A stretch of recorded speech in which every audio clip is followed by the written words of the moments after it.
ನಮಸ್ಕಾರ, ನೀವು ನೋಡ್ತಾ ಇದ್ದೀರಾ ತೇಜಸ್ ನ್ಯೂಸ್ ಕನ್ನಡ. ನಾನು ನಿಮ್ಮ ಸುಷ್ಮಿತಾ.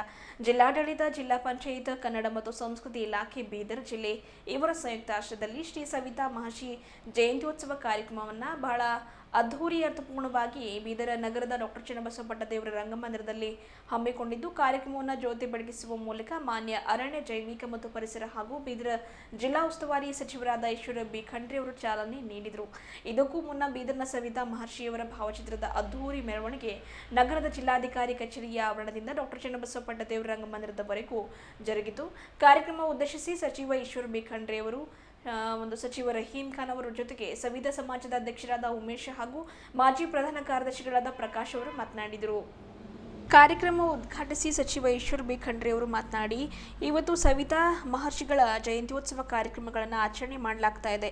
ಮಹಾನ್ ಪುರುಷರು ತಮ್ಮ ಜೀವಿತಾವಧಿಯಲ್ಲಿ ಸಮಾಜವನ್ನು ತಿದ್ದುವ ಕೆಲಸವನ್ನು ಮಾಡಿದರು. ಸಮಾಜಕ್ಕಾಗಿ ಅನೇಕ ಕೊಡುಗೆಗಳನ್ನು ನೀಡಿದ್ದಾರೆ. ಅವರ ಆದರ್ಶಗಳನ್ನು, ತತ್ವ ಸಿದ್ಧಾಂತಗಳನ್ನು ನೀವುಗಳು ಪಾಲಿಸಬೇಕಾಗಿದೆ. ಅವರು ಲೋಕ ಕಲ್ಯಾಣಕ್ಕಾಗಿ ನೀಡಿದ ಕೊಡುಗೆಗಳ ಕುರಿತು ಈಗಿನ ಯುವ ಪೀಳಿಗೆಗೆ ಗೊತ್ತಾಗಬೇಕು ಎನ್ನುವ ಉದ್ದೇಶಕ್ಕಾಗಿಯೇ ಸರ್ಕಾರ ವತಿಯಿಂದ ಮಹಾಪುರುಷರ ಜಯಂತ್ಯೋತ್ಸವ ಕಾರ್ಯಕ್ರಮಗಳನ್ನು ಆಚರಣೆ ಮಾಡಲಾಗುತ್ತಿದೆ ಎಂದು ತಿಳಿಸಿದರು. ವಿವಿಧ ಸಮಾಜದ ಅಧ್ಯಕ್ಷರಾದ ಉಮೇಶ್ ಹಾಗೂ ಪ್ರಧಾನ ಕಾರ್ಯದರ್ಶಿಗಳಾದ ಪ್ರಕಾಶ್ ಅವರು ಮಾತನಾಡಿ, ತಮ್ಮ ಸವಿತಾ ಸಮಾಜದವರು ಎದುರಿಸುತ್ತಿರುವ ಸಮಸ್ಯೆಗಳ ಕುರಿತಾಗಿ, ಕುಂದುಕೊರತೆಗಳ ಕುರಿತಾಗಿ ಹಾಗೂ ಸರ್ಕಾರದ ಮುಂದೆ ತಮ್ಮ ಬೇಡಿಕೆಗಳನ್ನು ವ್ಯಕ್ತಪಡಿಸಿದರು. ಈ ಸಂದರ್ಭದಲ್ಲಿ ವೇದಿಕೆಯ ಮೇಲೆ ಹಿರಿಯ ಪತ್ರಕರ್ತರು ಹಾಗೂ ಡಿ ದೇವರಾಜ ಅರಸು ಪ್ರಶಸ್ತಿ ಪುರಸ್ಕೃತರಾದ ಗಂಧರ್ವ ಸೇನೆಯವರು ಅತಿಥಿ ಉಪನ್ಯಾಸಕರಾಗಿ ಭಾಗವಹಿಸಿದರು. ಕಾರ್ಯಕ್ರಮದಲ್ಲಿ ವೇದಿಕೆಯ ಮೇಲೆ ನಗರಸಭೆ ಅಧ್ಯಕ್ಷರಾದ ಎಂಡಿ ಗೌಸ್, ಜಿಲ್ಲಾಧಿಕಾರಿಗಳಾದ ಗೋವಿಂದ ರೆಡ್ಡಿ, ಜಿಲ್ಲಾ ಪಂಚಾಯತ್ ಸಿಇಒ ಅಧಿಕಾರಿಗಳಾದ ಗಿರೀಶ್ ದಿಲೀಪ್ ಬಡೋಲೆ, ಜಿಲ್ಲಾ ಪೊಲೀಸ್ ವರಿಷ್ಠಾಧಿಕಾರಿ ಚನ್ನಬಸವಣ್ಣ ಲಂಗೋಟಿ, ವಿವಿಧ ಸಂಘ ಸಂಸ್ಥೆಯ ಪದಾಧಿಕಾರಿಗಳು, ಸಮಾಜದ ಮುಖಂಡರು ಸೇರಿದಂತೆ ಸವಿತಾ ಸಮಾಜದ ಹಿರಿಯರು, ಮುಖಂಡರು ಹಾಗೂ ಸವಿತಾ ಸಮಾಜದ ಮಹಿಳೆಯರು, ಮಕ್ಕಳು ಉಪಸ್ಥಿತರಿದ್ದರು.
ಜಯಂತ್ಯೋತ್ಸವ ಕಾರ್ಯಕ್ರಮದ ಹಾರ್ದಿಕ ಅಭಿನಂದನೆ ಮತ್ತು ಶುಭಾಶಯಗಳನ್ನು ಕೋರ್ತಾ ಇದ್ದೇನೆ. ಆತ್ಮೀಯರೇ, ಇವತ್ತು ನಾವೆಲ್ಲ ಮಹಾತ್ಮರ ಜಯಂತ್ಯೋತ್ಸವ ಆಚರಣೆ ಮಾಡ್ತೀವಿ. ಅದರ ಉದ್ದೇಶ ಏನು? ಮಹಾತ್ಮರ ಅವರವರ ಕಾರ್ಯಕಾಲದಲ್ಲಿ ಏನು ಸಮಾಜಕ್ಕಾಗಿ ಕೊಡುಗೆಯನ್ನು ಕೊಟ್ಟಿದ್ದಾರೆ, ತಮ್ಮ ತತ್ವ ಸಿದ್ಧಾಂತಗಳನ್ನು ಕೊಟ್ಟಿದ್ದಾರೆ, ಲೋಕ ಕಲ್ಯಾಣಕ್ಕಾಗಿ, ಜನ ಕಲ್ಯಾಣಕ್ಕಾಗಿ ತಮ್ಮನ್ನು ತಾವು ಸಮರ್ಪಣೆ ಮಾಡಿಕೊಂಡು ಯಾವ ಆದರ್ಶಗಳನ್ನು ಕೊಟ್ಟಿದ್ದಾರೆ ಆ ಆದರ್ಶಗಳನ್ನು ನಮ್ಮ ವೈಯಕ್ತಿಕ ಜೀವನದಲ್ಲಿ ಅಳವಡಿಸಿಕೊಂಡು ನಾವು ಇವತ್ತು ಉದ್ಧಾರ ಆಗಬೇಕು, ಸಮಾಜವನ್ನು ಎತ್ತರಕ್ಕೆ ಒಯ್ಯುವಂಥ ಕೆಲಸ ಮಾಡಬೇಕು ಅನ್ನೋಂಥ ದೃಷ್ಟಿಯಿಂದ ನಾವು ಮಹಾಪುರುಷರ ಜಯಂತ್ಯೋತ್ಸವ ಆಚರಣೆ ಮಾಡ್ತೀವಿ. ಈಗಾಗಲೇ ಗಂಧರ್ವ ಸೇನಾ ಅವರು ಹೇಳಿದ್ರು, ದೇವರ ಪ್ರತಿನಿಧಿಯಾಗಿ ಸವಿತಾ ಮಹರ್ಷಿಯವರು ಒಬ್ಬ ಪವಾಡ ಪುರುಷರಾಗಿ ಭೂಮಿ ಮೇಲೆ ಬಂದು ಇಲ್ಲಿ ಏನು ನಂಬಿ ಬಂದಂತ ಭಕ್ತರ ಉದ್ಧಾರವನ್ನು ಮಾಡಿದ್ದಾರೆ. ನೀವೆಲ್ಲ ಸವಿತಾ ಸಮುದಾಯದವರು ಅವರಿಗೆ ಅತ್ಯಂತ ಶ್ರದ್ಧೆಯಿಂದ, ಭಕ್ತಿಯಿಂದ ಆರಾಧಿಸ್ತೀರಿ. ಸವಿತಾ ಸಮಾಜ ಈ ರಾಜ್ಯಕ್ಕೆ ಈ ರಾಷ್ಟ್ರಕ್ಕೆ ನಿಮ್ಮದೇ ಆದಂತಹ ವಿಶಿಷ್ಟವಾದಂತಹ ಕೊಡುಗೆ ಕೊಟ್ಟಿದ್ದೀರಿ ಅನ್ನುವಂಥ ಮಾತನ್ನು ಹೇಳಿಕೆ ಬಯಸ್ತಾ ಇದ್ದೇನೆ. शायद कोई इतना प्यार नहीं देता, उसके माँ बाप भी अंदर से देते होंगे, मगर जो रियल में भी आपके पास जब कटिंग करने जाते हैं तो उसको कटिंग करके सिर पूरा उसको थोड़ा दबा के, हाथ दबा के, बहुत ही उसको थकान दूर करके उसको फ्रेश करके भेजते हैं। ये कितना प्यार कौन देता? ये हकीकत है।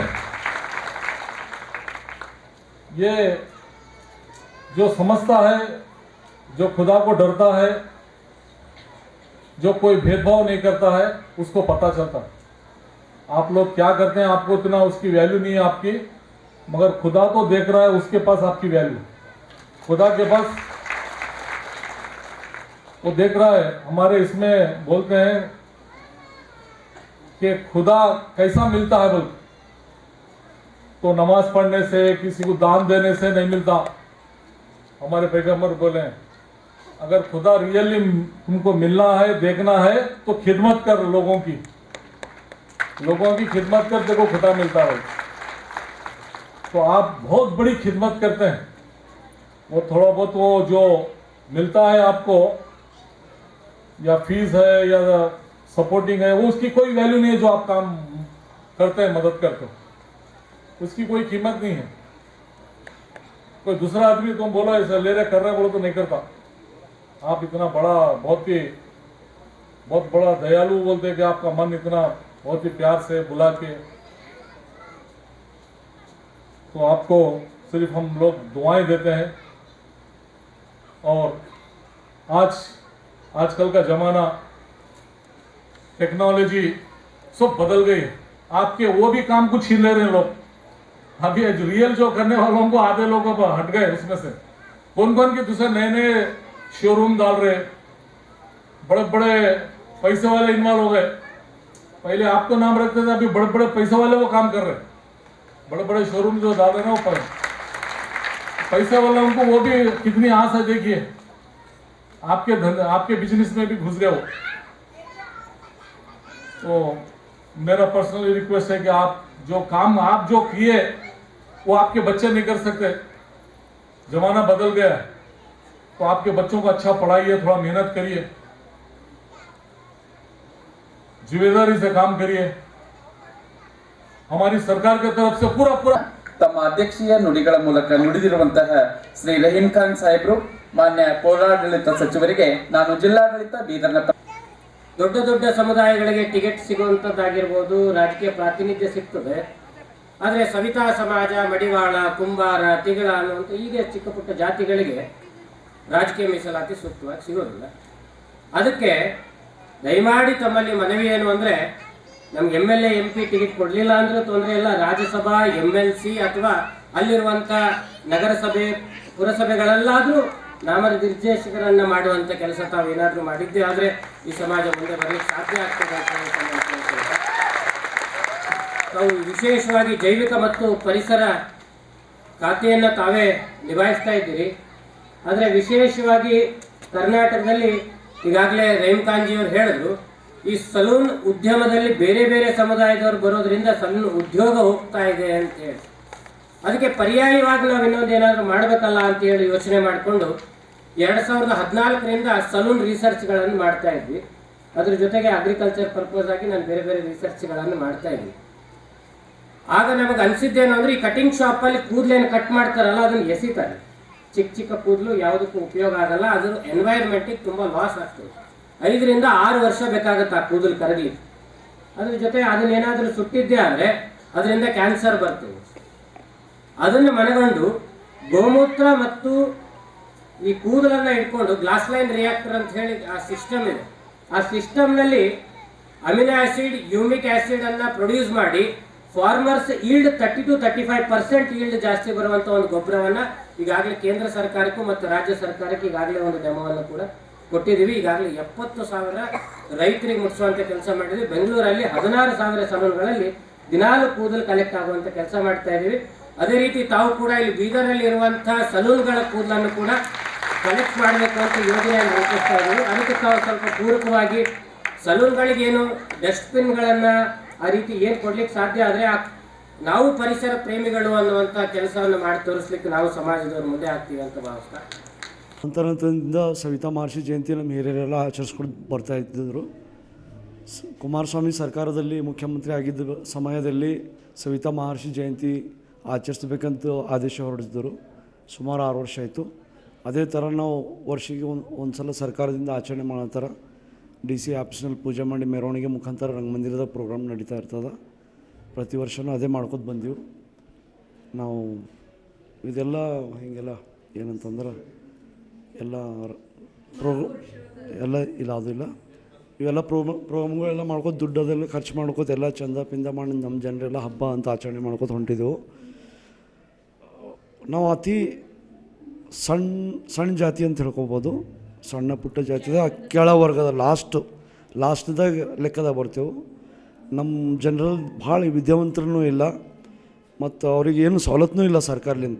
ಸುಮ್ಮನೆ ಇದ್ದೇವೆ ಅಂದ್ರೆ ಇದ್ರಿಗಿಂತ ಮೊದಲು ಇವರು ಮುಖ್ಯಮಂತ್ರಿ ಸಿದ್ದರಾಮಯ್ಯ ಅವ್ರ ಸರ್ಕಾರದಾಗೆ ನಮ್ಮ ಹಿಂದುಳಿದ ವರ್ಗದಲ್ಲಿಂದು ನಮ್ಮದು ಮಕ್ಕಳಿಗೆ ಇಂಜಿನಿಯರಿಂಗ್ ವಿದ್ಯಾಭ್ಯಾಸಕ್ಕಾಗಲಿ, ಡಾಕ್ಟ್ರ್ ಹಿಂದಿ ವಿದ್ಯಾಭ್ಯಾಸಕ್ಕಾಗಲಿ ಮತ್ತು ಶೌರಿಕ ಅಂಗಡಿಗಳಿಗೆ ಲೋನ್ ಅಂತಂದು ಕೊಡ್ತಿದ್ದರು.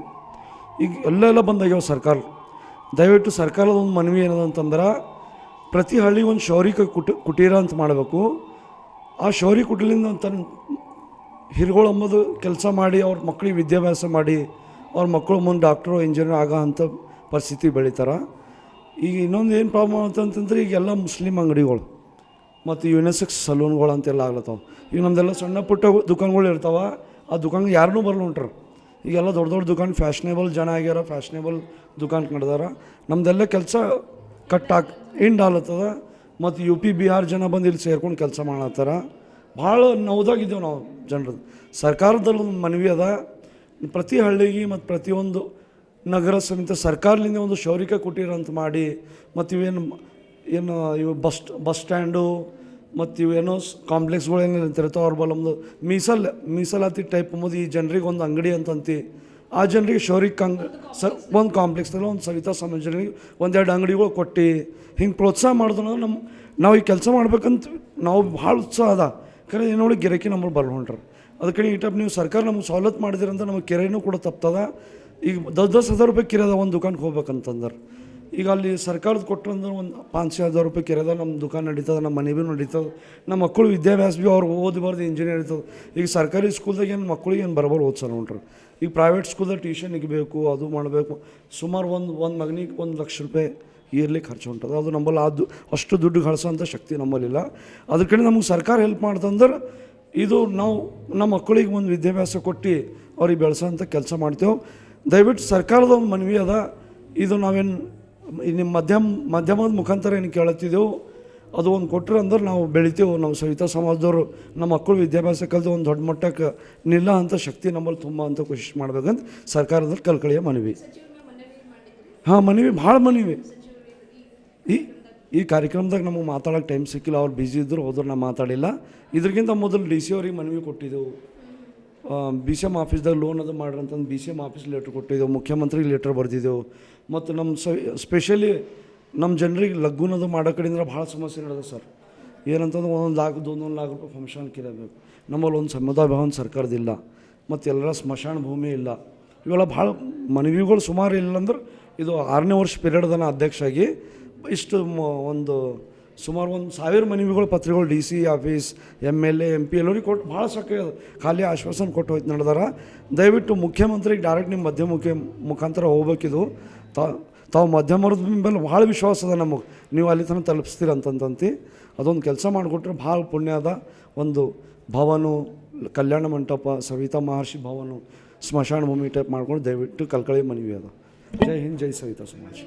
ಉಮೇಶ್ ಕುಮಾರ್ ಗೊಂದಿಗಾಂವ್ಕರ್, ಜಿಲ್ಲಾಧ್ಯಕ್ಷ. ಉಮೇಶ್ ಕುಮಾರ್ ಗೊಂದಿಗಾಂವ್ಕರ್, ಬೀದರ್ ಜಿಲ್ಲಾಧ್ಯಕ್ಷರು, ಸವಿತಾ ಸಮಾಜ್ ಬೀದರ್. ನಾನು ಪ್ರಕಾಶ್ ಮೋರ್ಗಿಕರ್, ಬೀದರ್ ಜಿಲ್ಲಾ ಸವಿತಾ ಸಮಾಜದ ಮಾಜಿ ಪ್ರಧಾನ ಕಾರ್ಯದರ್ಶಿ ಆಗಿದ್ದೀನಿ. ಇವತ್ತು ಶ್ರೀ ಸವಿತಾ ಮಹರ್ಷಿ ಜಯಂತಿಯ ಶುಭಾಶಯಗಳು ಹೇಳೋಕ್ಕೆ ಇಷ್ಟಪಡ್ತೀನಿ ಇಡೀ ಕರ್ನಾಟಕ ಜನತೆಗೆ. ಇವತ್ತು ನಾವು ಸವಿತಾ ಮಹರ್ಷಿಯ 6ನೇ ವರ್ಷದ ಜಯಂತಿ ಆಚರಣೆ ಮಾಡ್ತಾಯಿದ್ದೀವಿ ನಮ್ಮ ಬೀದರ್ ಜಿಲ್ಲೆಯಲ್ಲಿ. ಮುಂಜಾನೆ 7 ಗಂಟೆಗೆ ಸವಿತಾ ಮಹರ್ಷಿ ಚೌಕ್ನಲ್ಲಿ ಸವಿತಾ ಮಹರ್ಷಿಗಳಿಗೆ ಏನದ ಅಂದ್ರೆ ಪೂಜೆ ಸಲ್ಲಿಸಿ ನಾವು ಮೆರವಣಿಗೆ ಮುಖಾಂತರ ಜಿಲ್ಲಾಧಿಕಾರಿಗಳ ಕಚೇರಿಗೆ ತಲುಪಿದ್ದೀವಿ. ಜಿಲ್ಲಾಧಿಕಾರಿಗಳ ಕಚೇರಿಯಲ್ಲೂ ಪೂಜೆ ಸಲ್ಲಿಸ್ಕೊಂಡು ಮೆರವಣಿಗೆ ಮುಖಾಂತರ ಇವತ್ತು ರಂಗಮಂದಿರದಲ್ಲಿ ಕಾರ್ಯಕ್ರಮ ಅದ. ಇಡೀ ನಮ್ಮ ಬೀದರ್ ಜಿಲ್ಲೆಯ ಸವಿತಾ ಸಮಾಜ ಬಾಂಧವರು ಈ ಕಾರ್ಯಕ್ರಮದಲ್ಲಿ ಭಾಳ ಹಸಿ ಖುಷಿಯಿಂದ ಪಾಲ್ಗೊಂಡಿದ್ದೀವಿ ಇವತ್ತು. ಹಾಗೇ ಜಿಲ್ಲಾ ಉಸ್ತುವಾರಿ ಮಂತ್ರಿಗಳಾದಂಥ ಶ್ರೀ ಈಶ್ವರ್ ಬಿ ಖಂಡ್ರೆ ಅವರು ಬಂದಿಂದ ನಮಗೆ ಭಾಳ ಸಂತೋಷ ಅನ್ನಿಸ್ತು. ಹಾಗೇ ರಹೀಮ್ ಖಾನ್ ಶ್ರೀ ರಹೀಮ್ ಖಾನ್ ಅವರು ಬಂದಿದ್ದು ನಮಗೆ ಭಾಳ ಹೆಮ್ಮೆಯ ವಿಷಯ, ಖುಷಿ ಅನ್ನಿಸ್ತು. ಆದರೆ ಎಲ್ಲ ರಾಜಕೀಯ ನಾಯಕರುಗಳು ಏನದ ಅಂದ್ರೆ ನಮ್ಮ ಸವಿತಾ ಸಮಾಜದ ಬಗ್ಗೆದಾಗ ಯಾವುದೇ ಮಾತಾಡಲ್ದೇ ಅವ್ರದ್ದು ಏನು ಸರ್ಕಾರಿದು ಈಗೆಲ್ಲ ಫ್ರೀ ಗ್ಯಾರಂಟಿಗಳದ್ದು ಯೋಜನೆಗಳ ಬಗ್ಗೆದಾಗೆ ಅವ್ರು ಹೇಳ್ತಾರೆ, ನಮ್ಮ ಪ್ರಚಾರ ಮಾಡತ್ತಾರ. ಆದ್ರೆ ನಮ್ಮ ಸವಿತಾ ಸಮಾಜ ಜನರದ್ದು ಏನು ಪ್ರಾಬ್ಲಮ್ಸ್ ಅವ ಅದ್ರ ಬಗ್ಗೆದಾಗ ಯಾರನ್ನೂ ಏನು ಬೆಳಕು ಚೆಲ್ಲಿಲ್ಲ. ನೋಡಿದೆವು, ಬಸ್ ಫ್ರೀ, ಅದು ಫ್ರೀ, ಇದು ಫ್ರೀ, ಹೆಣ್ಮಕ್ಳು 2,000 ಇದೇ ಹೇಳ್ತಾರೆ.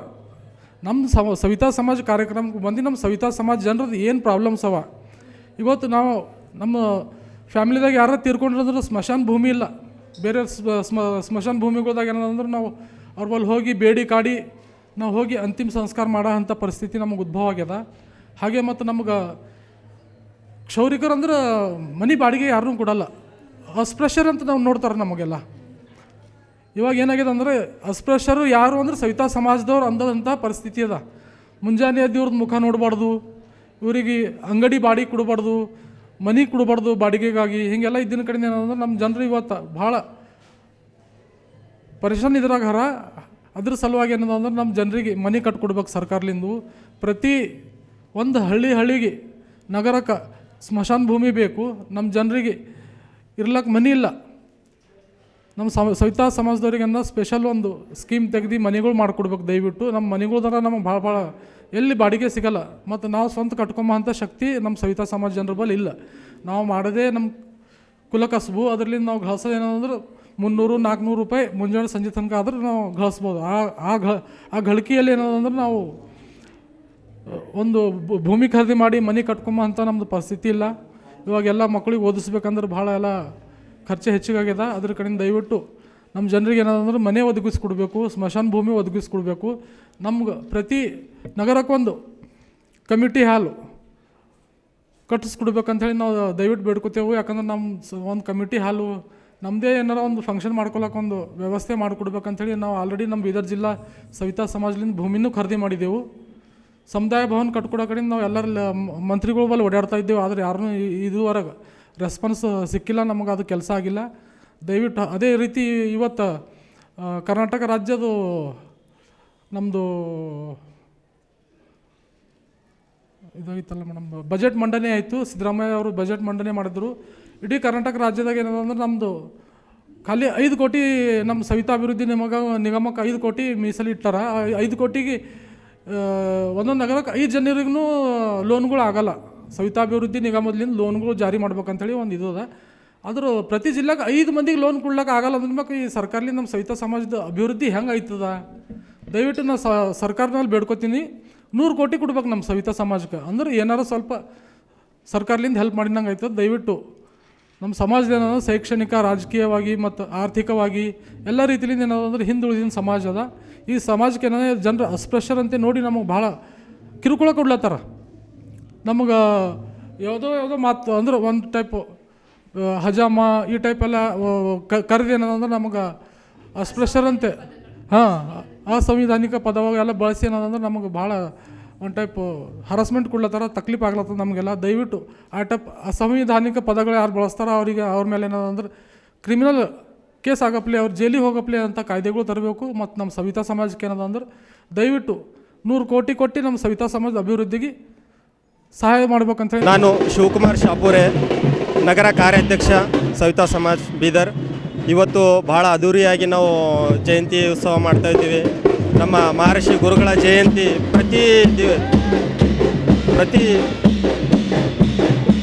ಪ್ರತಿ ವರ್ಷ ಇದೇ ಥರ ಜಯಂತಿ ಆಗುತ್ತೆ. ಸೊ ಈ ಜಯಂತಿಯಲ್ಲಿ ಎಲ್ಲ ಜನಾಂಗದವರು ಬಂದು ಇಲ್ಲಿ ಪಾಲ್ಗೊಳ್ತಾರೆ. ನಮಗೆ ಭಾಳ ಖುಷಿ ಆಗುತ್ತೆ. ಪ್ರತಿ ವರ್ಷ ಸಾವಿರಾರು ಜನಸಂಖ್ಯೆಯಲ್ಲಿ ಜಯಂತಿ ಆಗುತ್ತೆ. ಭಾಳ ನಮಗೆ ಇದು 6ನೇ ವರ್ಷ, ಸತತವಾಗಿ ಇದು 6ನೇ ವರ್ಷ ಜಯಂತಿ ಇದೆ.